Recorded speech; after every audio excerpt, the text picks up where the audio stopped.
Palavra da Verdade, a exposição bíblica com Hernandes Dias Lopes. Nossas mãos. Amém. Louvado seja Deus.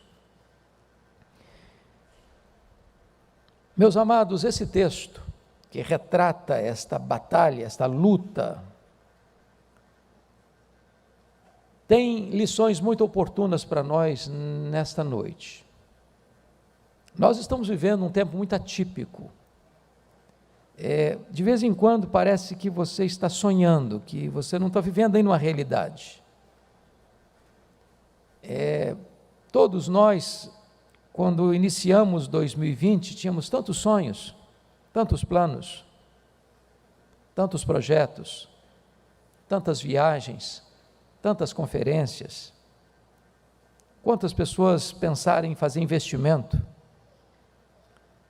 E de repente tudo o que você pensou, planejou, precisou ser revisto, repaginado. Surge uma situação inesperada. Eu me lembro que, na véspera do problema surgir como um fato maior, eu estava pregando num congresso no interior do Paraná, e nós viemos direto de lá para Vitória, pegamos uma conexão em São Paulo, e a TAM estava distribuindo máscaras para os passageiros. Eu achei aquilo tão estranho. Eu tentei usar máscara, botava, tirava, me sufocava, tirava. Falei, esse troço não funciona para mim. E foi naquele final de semana que a igreja aqui se reuniu, o presbítero Ulisses deu uma palavra de orientação à igreja, na perspectiva de um médico, infectologista, e já saímos daqui com aquela ideia de que a nossa vida ia mudar naquele ano. E de fato mudou, Hoje já são mais de 146 mil brasileiros que morreram, ou com Covid, ou de Covid, eu não sei exatamente. Já passam de 1 milhão de pessoas ceifadas no mundo todo. A agenda das nações mudou, a agenda da igreja mudou. Quem de nós podia imaginar que a igreja estaria fazendo restrição para as pessoas virem? A gente quer que as pessoas venham, e gostaríamos tanto de receber todos, não pode vir mais, fechou a inscrição.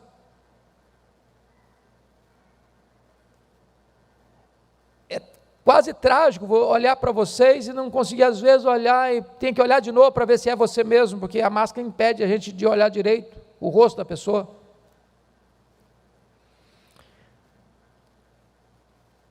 Um vírus tornou-se um gigante, que amedrontou o mundo, que ameaçou o mundo, estacionou o mundo. E esse texto fala de gigantes. E gigante é tudo aquilo que parece ser maior que você. Gigante é tudo aquilo que ameaça você. Gigante é tudo aquilo que se põe no seu caminho para humilhar você. É claro que existem gigantes fora de nós e existem gigantes dentro de nós. Alguns gigantes nós mesmos os criamos no laboratório do próprio medo, e eles se levantam como fantasmas para nos assustarem.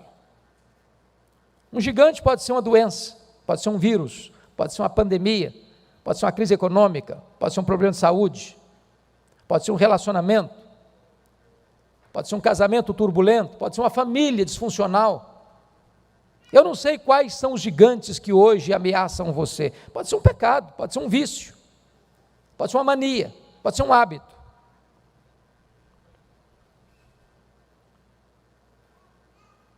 O grande aspecto é como é que nós vamos lidar com isso. Bom, nós já estamos lidando, pelo menos com a questão da pandemia, aí com muita esperança, expectativa de que a vacina chegue, a gente seja imunizado e a gente volte à normalidade, quem sabe no começo do ano que vem. Mas casamentos foram agendados e desmarcados, e reagendados, e reagendados. Todos nós estamos passando por isso. Conferências, congressos, cancelados. Estamos passando por isso. Como é que vamos lidar com isso? A grande questão é, talvez nós pudéssemos pensar no que Deus pode fazer com as nossas crises, com as nossas lutas, com as nossas angústias, porque quando a crise chega, ela pode ser algo que vai levar você para o chão, nocautear você, ou você pode aprender com isso, fazer dessa crise uma situação de bênção para a sua vida. E eu queria lembrar aqui pelo menos 3 personagens históricos que para mim transformaram a sua dificuldade, os seus gigantes, em instrumento de bênção para outras pessoas. Pensa comigo, por exemplo, em John Milton, que com 46 anos de idade, aliás, com 50 anos de idade, ficou completamente cego. E foi depois que ficou cego que escreveu o grande clássico Paraíso Perdido. Eu fico imaginando que uma pessoa que enxergou, que depois perde a visão, parece que o mundo desmorona, parece que acaba. E a pessoa pode transformar aquela tragédia num instrumento para outras pessoas.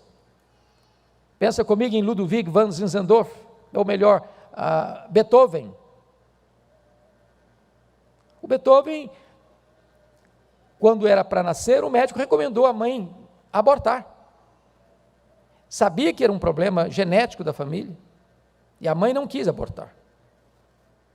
E nasceu um gênio da música. E ele teve um problema de surdez progressiva, e aos 46 anos de idade, ele fica completamente surdo. Bom, imagine que para um músico a surdez é um problema intransponível. Mas depois de completamente surdo, ele compôs as suas músicas mais excelentes. Eu fico imaginando a história de Fanny Crosby, a maior compositora cristã de todos os tempos, que compôs cerca de 9.000 hinos. Essa mulher ficou cega na 6ª semana de vida, por um erro médico. Viveu 92 anos. Mas as músicas que ela compôs, nós as cantamos ainda hoje e abençoam o nosso coração. Milhões de pessoas são encorajadas. O que você vai fazer numa situação como essa, de uma pandemia, de uma crise, de gigantes que se apresentam no nosso caminho para nos intimidar? Eu penso que esse texto nos oferece algumas diretrizes para enfrentar os nossos gigantes. E a primeira diretriz, e eu peço que você mantenha a Bíblia aberta e confira comigo, está aí no versículo 24 e 25. Está escrito o seguinte: todos os israelitas, vendo aquele homem, fugiam de diante dele, e temiam grandemente, e diziam uns aos outros: vistes aquele homem que subiu? Pois subiu para afrontar a Israel. Se você quer enfrentar os seus gigantes vitoriosamente, a primeira coisa que você precisa fazer é não dar ouvidos à voz dos pessimistas. Há muitas pessoas que apostam no fracasso, que laboram para o fracasso, que fazem provisão para o fracasso. Não vai dar certo, não vai funcionar. Eu tenho conversado com pastores em vários lugares, normalmente em São Paulo, na Grande São Paulo, tenho pregado muito em pequenas comunidades nesse período da pandemia, e alguns desesperados até. Uma denominação que tinha 82 igrejas, fechou 33. Fechou, literalmente fechou. Gente apostando que não vai dar certo. Ontem, conversando com um pastor da nossa região, disse o seguinte: olha, os pastores da Grande Vitória, de algumas denominações, louvado seja Deus, não é o nosso caso, louvado seja Deus, preocupados se o povo volta, porque abriu inscrição e o povo não aparece.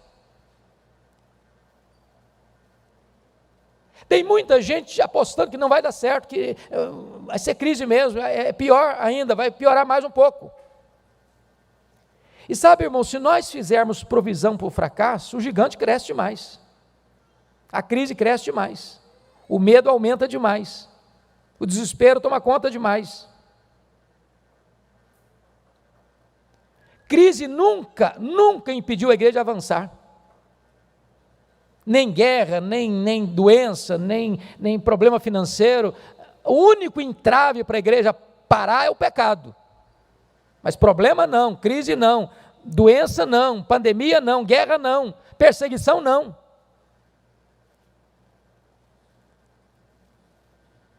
Da última vez que falamos aqui, há 15 dias, trabalhando o Salmo 84, nós colocamos isso. Eu creio que quem é de Deus está com saudade da casa de Deus, está com muita vontade de vir para a casa de Deus. Quem está laborando, não quer mais, não vou mais, não preciso mais, não dependo mais, não me faz falta mais, eu vou te perguntar se é de Deus mesmo. Se você se render ao pessimismo, você é vencido. Notem vocês que tem 40 dias, 2 vezes por dia, que esse gigante está desafiando os soldados de Saul. 80 vezes, dizendo o seguinte: eles olhavam para o gigante fazia um desafio, olha, não precisa lutar não, me dê um homem aí para lutar comigo. Se eu vencer esse homem, vocês nos servirão. Se ele me vencer, nós serviremos vocês. E por 80 vezes os soldados de Saul fugiram, desanimados, acuados, acovardados. Quando Davi chega no acampamento, que ele escuta isso, está vendo aí aquele gigante lá, está todo mundo fugindo dele, é melhor fugir também. Então, meu amado, a primeira coisa, não escute a voz dos pessimistas. Segundo princípio, olha comigo os versos 14 a 16. Davi era o mais moço, só os 3 maiores seguiram Saul. Davi, porém, ia a Saul e voltava, porém, para apacentar as ovelhas de seu pai em Belém. Chegava-se, pois, o filisteu pela manhã e à tarde, e apresentou-se por 40 dias. O princípio que eu gostaria de repartir com vocês é o seguinte: você não pode ficar examinando os fracassos do ontem, você tem que olhar para as possibilidades do hoje. Qual o contexto aqui? Pense comigo que quando Abner, o comandante de Saul, foi à casa de Jessé para convocar alguns filhos dele para a guerra, era uma honra fazer parte do exército de Israel. E quando ele chega na casa do Jessé, o pai do Davi, quem ele recruta para ser soldado de Israel? Os 3 filhos mais velhos. Davi é o caçula. Talvez Davi nem em casa estivesse, cuidando das ovelhas.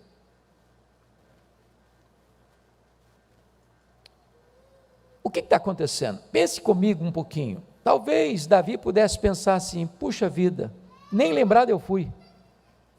Ninguém acredita no meu potencial. Ninguém acredita nos meus talentos. Ninguém acredita na minha coragem. Fui esquecido. Bom, você e eu já conversamos com tanta gente que diz o seguinte: olha, ninguém olha para mim na igreja, ninguém me dá uma chance, ninguém me dá uma oportunidade. As pessoas não creem que eu tenho talento, que eu possa fazer, que eu consiga fazer. Quanta gente que se sente diminuída por isso.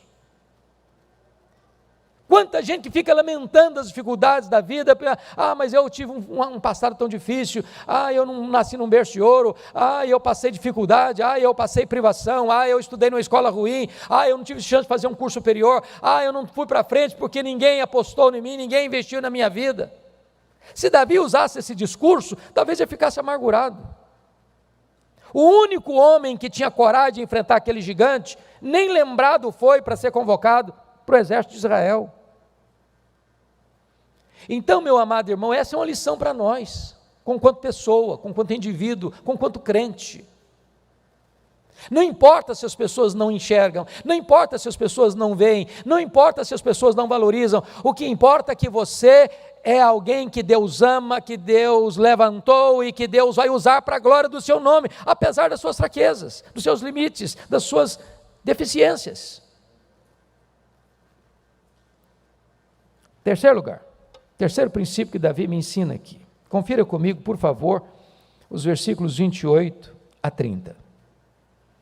Ouvindo Eliabe, seu irmão mais velho, falar àqueles homens, acendeu-se-lhe a ira contra Davi e disse: por que desceste aqui? E a quem deixaste aquelas poucas ovelhas no deserto? Bem conheço a tua presunção e a tua maldade. Desceste apenas para ver a peleja. Respondeu Davi: que fiz eu agora? Fiz somente uma pergunta. Desviou-se dele para outro e falou a mesma coisa. Bom, o ponto aqui é o seguinte: para você vencer dificuldades gigantes na vida, você precisa primeiro aprender a lidar com seus críticos. Bom, eu acho que você e eu temos a mesma conclusão. Eu não conheço ninguém que se levante para fazer algo, ou é levantado por Deus para fazer algo relevante, que não enfrente críticas. Quem tem medo de críticas não serve a Deus. Quem tem medo de críticas está mais preocupado com os aplausos dos homens do que com a aprovação de Deus. A crítica, ela pode ser boa ou ela pode ser ruim, dependendo da motivação de quem faz essa crítica. Quando uma crítica vem para ajudar você, fala: olha, fulano, você fez assim, você fez assado, você falou isso, você falou aquilo, mas eu acho que seria melhor se você fizesse daquele jeito, daquele outro jeito, seria melhor. A pessoa está ajudando você a melhorar, a se levantar, a se recompor e a fazer a obra de Deus da melhor forma.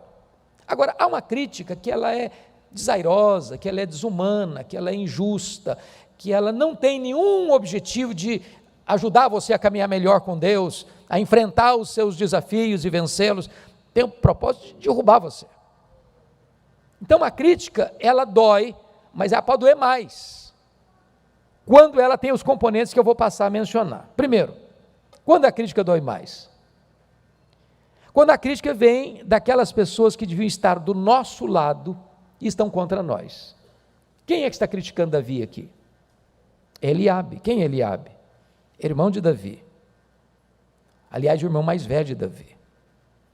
Então, Eliabe devia estar junto de Davi, porque ele é irmão de Davi, ele é carne de Davi, ele é osso de Davi, ele é da família de Davi. Não faz sentido o Eliabe estar contra Davi. Não faz sentido, irmãos, você parar e pensar que dentro de uma comunidade cristã, dentro de uma igreja de Deus, um irmão lute contra outro irmão, um irmão queira que o outro fracasse, que o outro não dê certo, que o outro não vá para frente. Não é possível que na igreja de Deus a gente tenha esse sentimento de não, se não for do meu jeito, não vai, o outro faz para puxar o tapete, para desestabilizar. É impossível, é inimaginável isso. É a situação que o Davi está enfrentando. Segundo lugar, a crítica dói mais quando ela vem daquelas pessoas que nos conhecem há muito tempo. Pense comigo, se o Eliabe era o mais velho, eles eram 8 irmãos, o Davi é o caçula, significa que o Eliabe viu Davi nascer, viu Davi crescer, conhecia Davi, conhecia o caráter de Davi, apesar de conhecer, critica. Então o Eliabe não critica Davi por causa dos defeitos de Davi, dos pecados de Davi, das deficiências de Davi, mas ele critica as virtudes dele. Porque para esse tipo de crítica aqui, o que incomoda o crítico não são seus defeitos, são as virtudes. Ele não quer que ninguém se interponha no seu caminho. Terceiro lugar, quando a crítica dói mais? A crítica dói mais quando ela vem empacotada em destempero emocional. Olha o verso 28 comigo. Está escrito que acendeu-se-lhe a ira contra Davi. A pergunta é, mas por que ele está irado? O que Davi fez com ele? Qual foi o pecado de Davi com Eliabe? Nenhum. O problema é que Davi está se propondo a enfrentar o gigante do qual Eliabe e seus pares estão fugindo há 40 dias.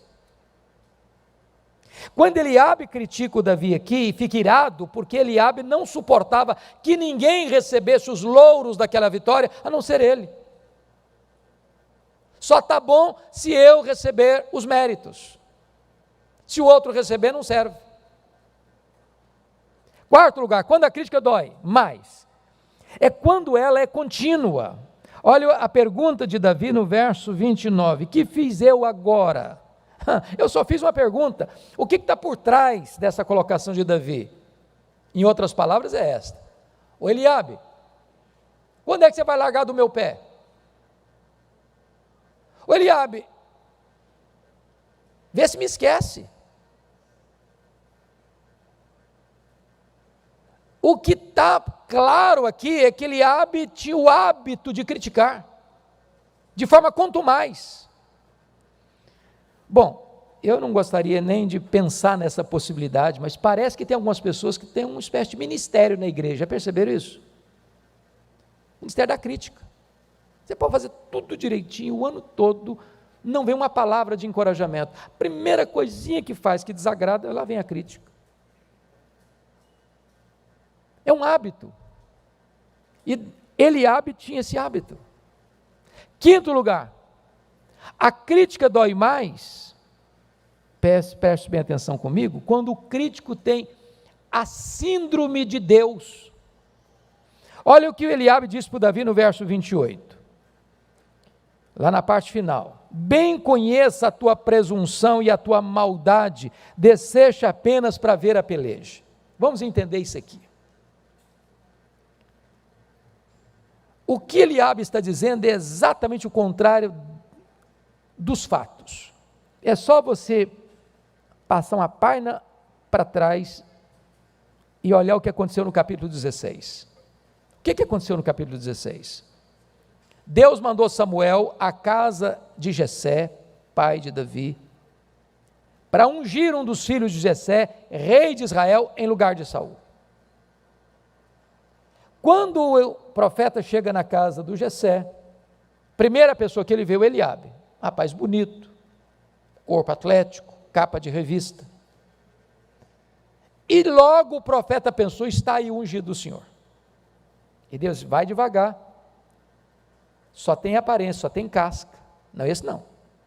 Todos os outros passaram diante de Samuel, Deus, nenhum desses. Samuel perguntou para Jessé: tem mais alguém? Bom, tem o caçula, mas ele nem aqui está lá cuidando de ovelhas. Ou seja, descarta, esse aí fora de cogitação.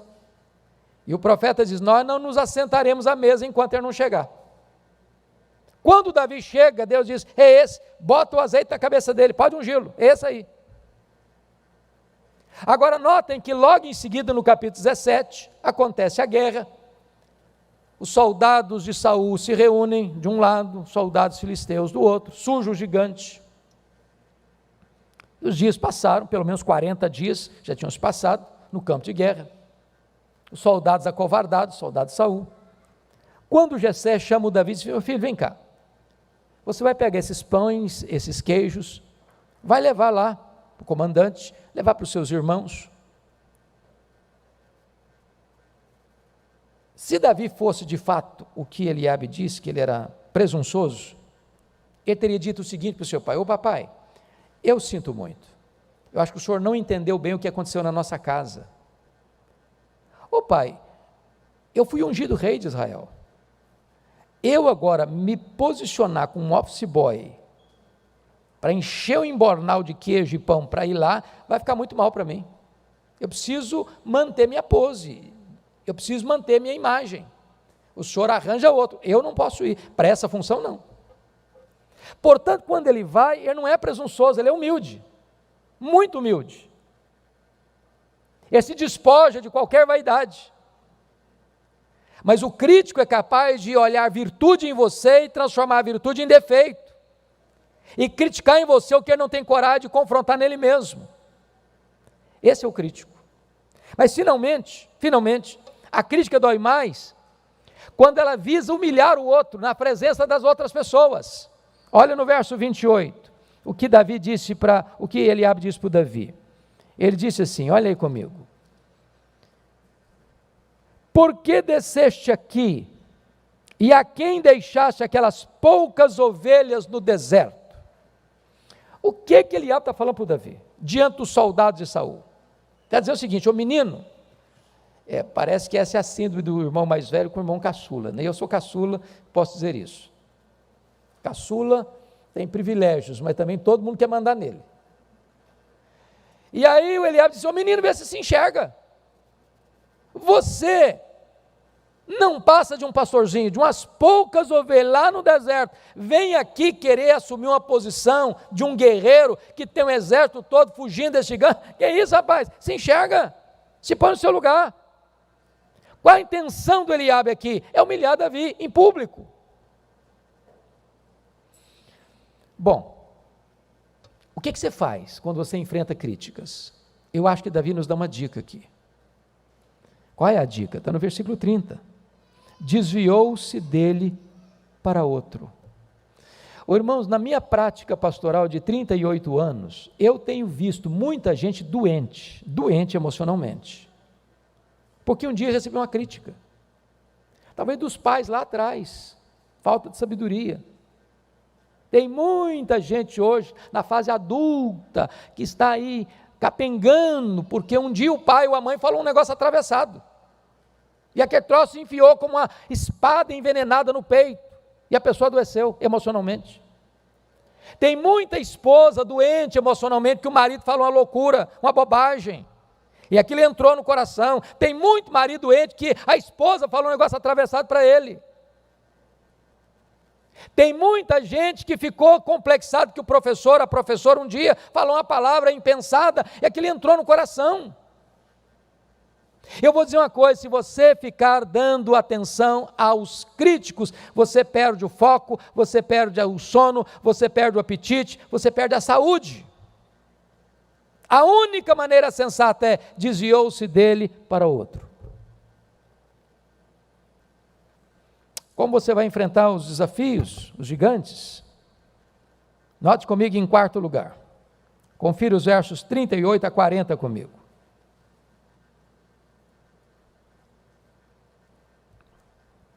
Saul vestiu Davi da sua armadura e lhe pôs sobre a cabeça um capacete de bronze e o vestiu de uma couraça.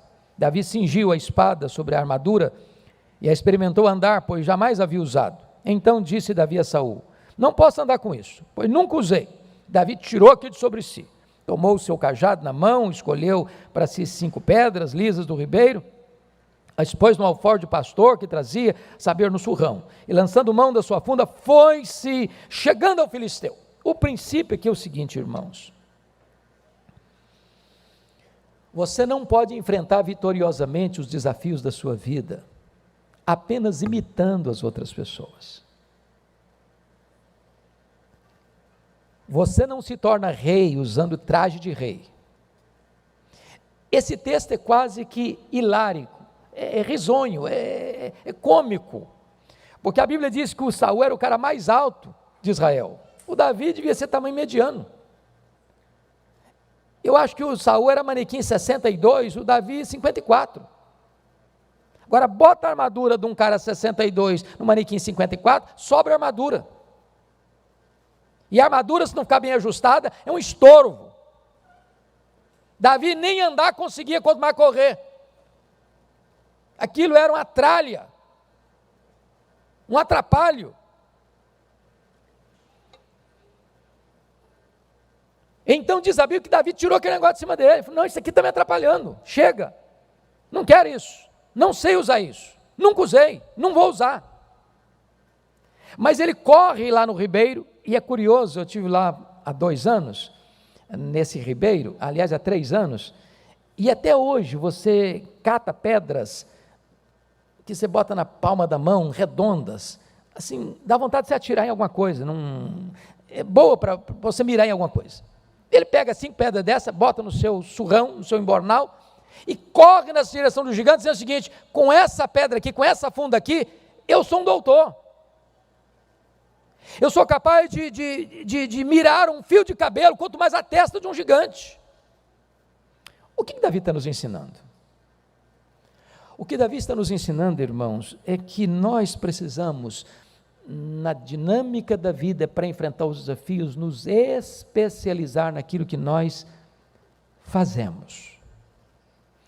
Eu não sei se você percebeu a mudança da nossa cultura, né? até antes do período da Renascença, por exemplo, você pegava o doente, era a cabeceira da cama. Depois viemos aí para outro grau da medicina e você vai para um hospital. Eu me lembro que você escutava dos seus pais e avós que tinha um médico da família. Era o médico da família, o cara clinicava do alto da cabeça ao dedão do pé. Clinicava o avô, a avó, o pai, a mãe, o filho, a filha, o neto e a neta. Ele era o médico de todo mundo e de tudo. Hoje o saber está muito departamentalizado. Se a dor é do lado direito, é um médico. Se a dor é do lado esquerdo, é outro médico. Se a dor de dente é de um jeito, é um dentista. Se a dor de dente é do outro jeito, é outro dentista. Não adianta ir naquele. Isso aqui não é comigo, não. E isso é um princípio que pode ajudar a gente nas outras áreas da vida. O que Deus chamou você para fazer? Seja especialista. Se você faz salgadinho, faça o melhor da cidade. Se Deus chamou você para ser um professor ou uma professora, faça isso com excelência. Se Deus chamou você para ser um comerciante, faça com excelência. Se você é um funcionário público, faça com excelência. Agora, se você é um crente, não seja crente meia boca. Eu queria ilustrar isso para você entender esse princípio. Todos vocês sabem que até Henry Ford, só rico tinha carro, só rico. Henry Ford disse o seguinte: eu vou fazer um carro para todo mundo usar, carro popular, e fez. Quando Henry Ford estava montando a fábrica Ford nos Estados Unidos, ele foi convidar o engenheiro elétrico mais famoso da América, era um anão, corpo retorcido, mas com a mente brilhante, Charles Steinmetz. Foi ele que montou a fábrica Ford. Certa feita, deu uma grande pane, parou tudo, muito prejuízo, uma semana parado, os engenheiros vieram, não conseguiram detectar o problema, não resolveram o problema, muito prejuízo. Aí Henry Ford lembrou-se do Charles Steinmetz e mandou chamá-lo. Ele veio, mexeu aqui, mexeu ali, mexeu acolá, com menos de uma hora, tudo estava funcionando, tudo. Mandou a conta, $10.000.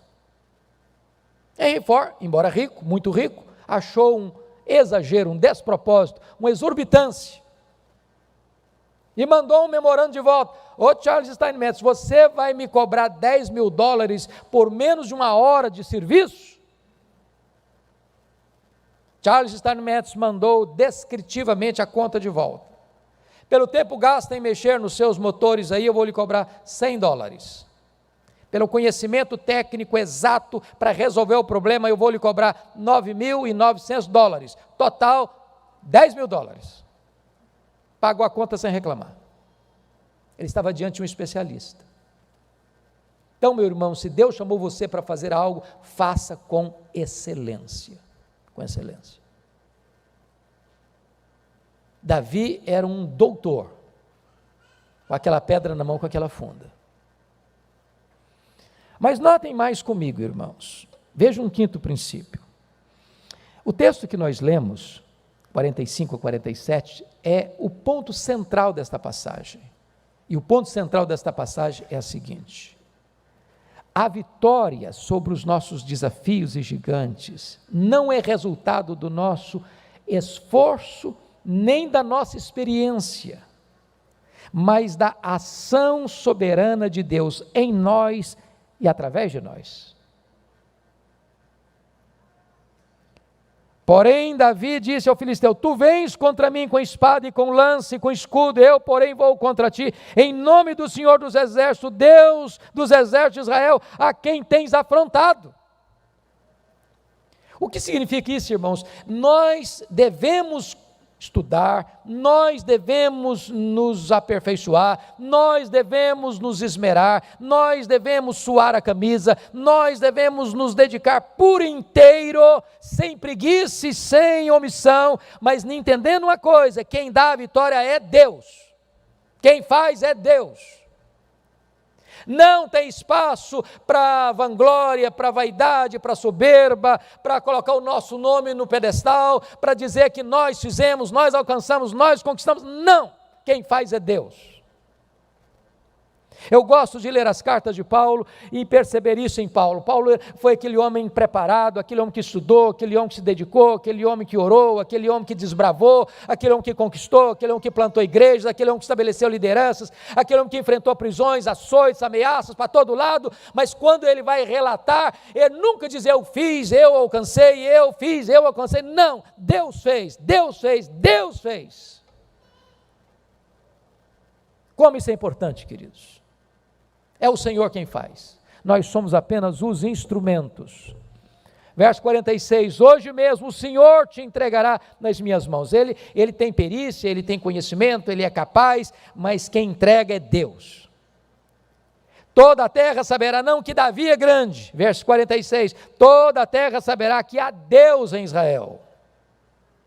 O verso 47 é explícito e claro, saberá toda esta multidão que o Senhor salva, não com espada, nem com lança, porque do Senhor é a guerra, e Ele vos entregará nas nossas mãos. Então, meus amados, é um princípio muito importante, seja na sua vida pessoal, seja na sua vida familiar, seja na igreja, toda a glória só pertence a Deus, Ele não divide a sua glória com ninguém.